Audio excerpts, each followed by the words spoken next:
back to chapter a day. Happy Tuesday. Again, I'm trying to change my venues for recording. Sound a little out of breath, skipping down the stairs.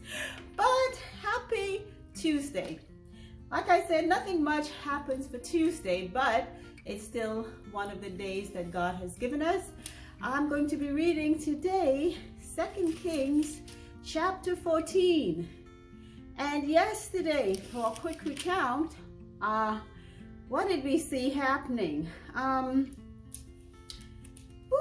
Jehoahaz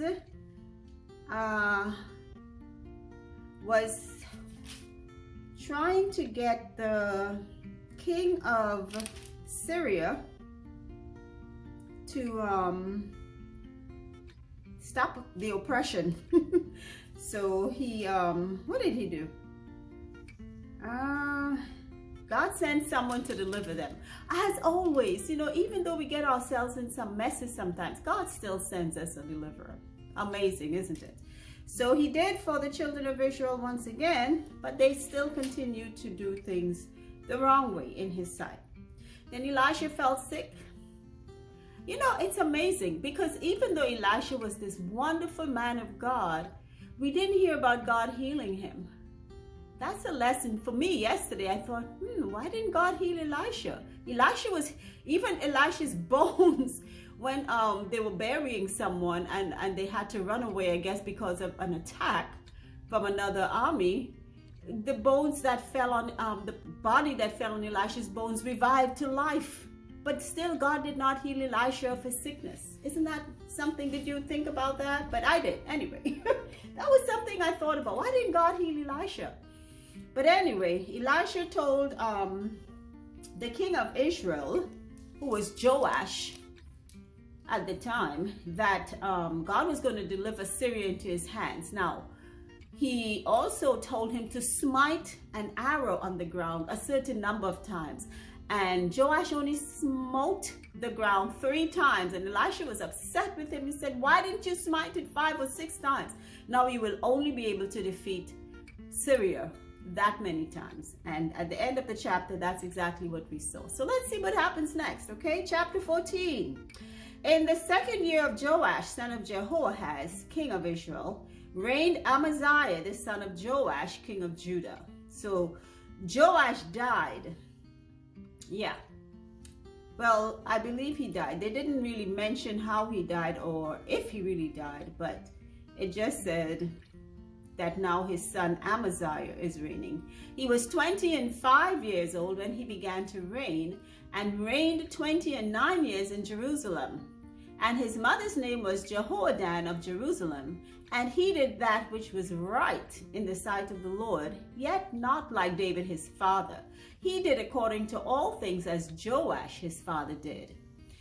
Howbeit the high places were not taken away. As yet the people did sacrifice and burnt incense on the high places.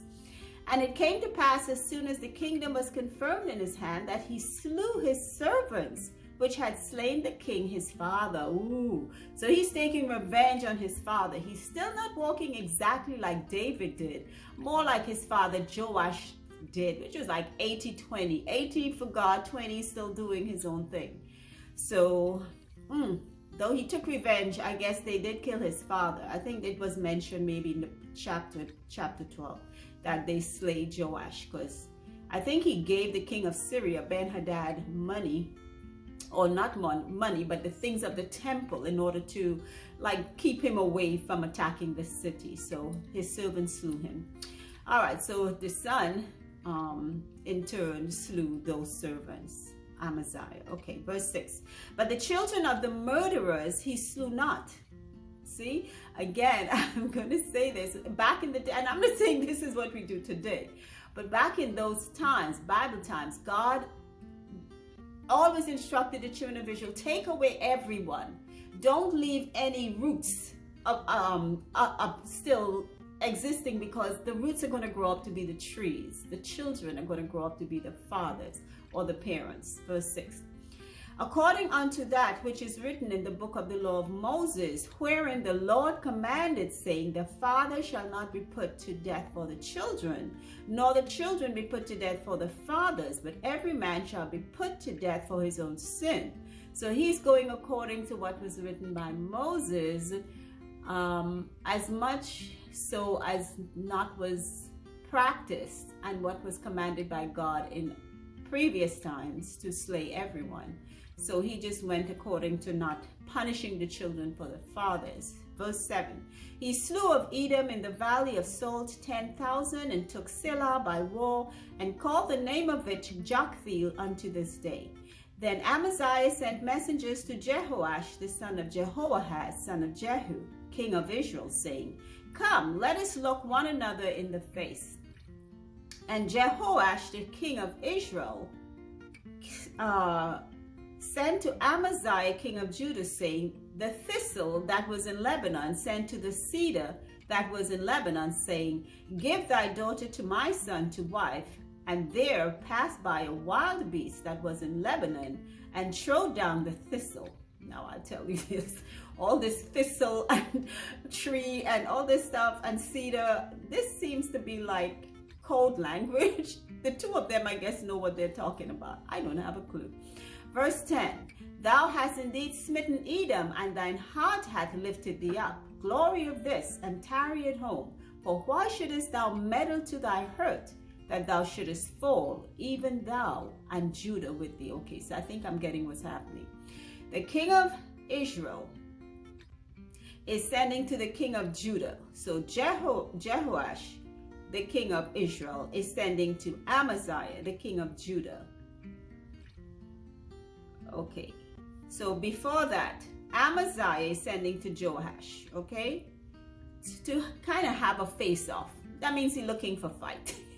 In our terms, in our language, he wants a fight.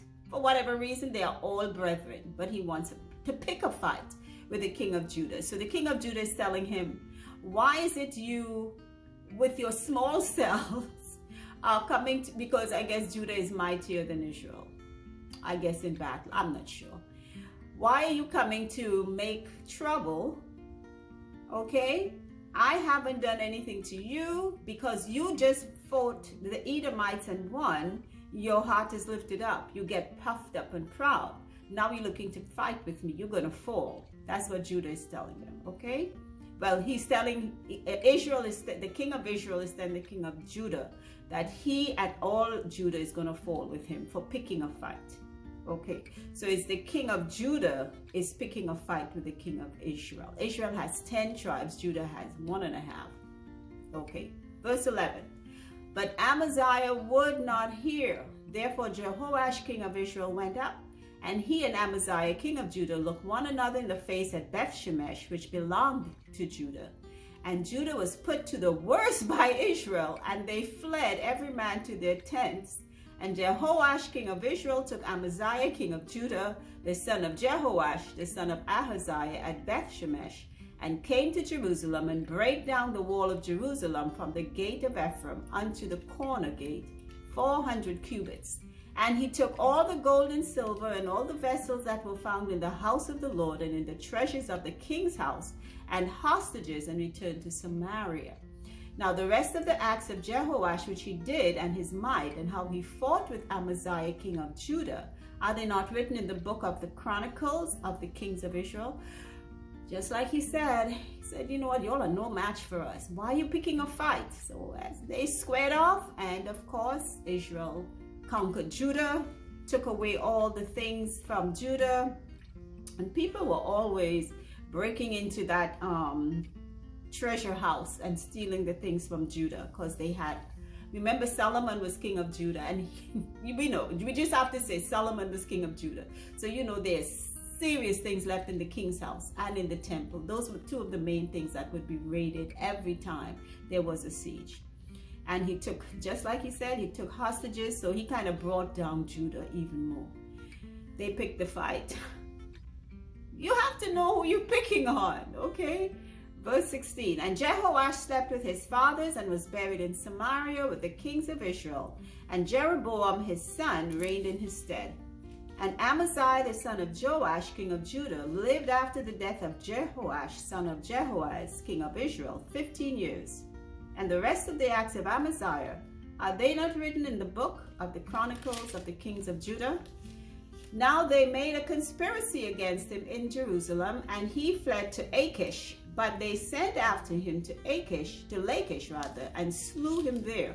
And they buried him on the horses, and he was buried at Jerusalem with his fathers in the city of David. So that is,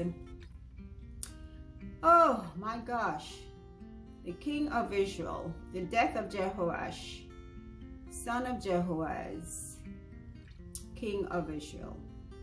So Amaziah died king of Judah because, you know, there was a conspiracy against him. So I guess he didn't die in the battle of Israel. I guess, you know, sometimes people are not too happy with their leaders when they make silly decisions that puts other people's lives in danger. So I guess they conspired against him too. They killed him and buried him. So let's see what goes on next. Verse 21. And all the people of Judah took Azariah, which was 16 years old, and made him king instead of his father Amaziah. So they put the son in place of the father. I wasn't going to go. I wouldn't trust any of these people. Even a grandmother was killing her own children. I don't know. It's a terrible thing to be in royal blood, I guess, back then anyway. Verse 22, he built Elath and restored it to Judah. After that, the king slept with his fathers. In the 15th year of Amaziah, the son of Joash, king of Judah, Jeroboam, the son of Joash, king of Israel, began to reign in Samaria and reigned 41 years. And he did that which was evil in the sight of the Lord. He departed not from all the sins of Jeroboam, the son of Nebat, who made Israel to sin. He restored the coast of Israel from the entering of Hamath unto the sea of the plain, according to the word of the Lord God of Israel, which he spake by the hand of his servant Jonah, the son of Amittai, the prophet, which was of Gath-hepher. Now I'm saying this, you're going to hear names repeated. Jeroboam, we heard before, who took over from Solomon, and we're going to be hearing names repeated. Ahaziah, Jehoash, Joash. That, you know, we just have to know that these are the names that were given, but they're not, maybe from previous chapters that we heard, they're not those people.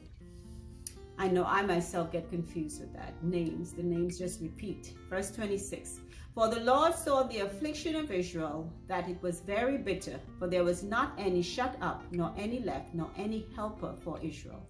And the Lord said not that he would blot out the name of Israel from under heaven, but he saved them by the hand of Jeroboam, the son of Joash. Now the rest of the acts of Jeroboam and all that he did, and his might, how he warred, and how he recovered Damascus and Hamath, which belonged to Judah for Israel, are they not written in the book of the Chronicles of the kings of Israel? And Jeroboam slept with his fathers, even with the kings of Israel, and Zechariah his son reigned in his stead.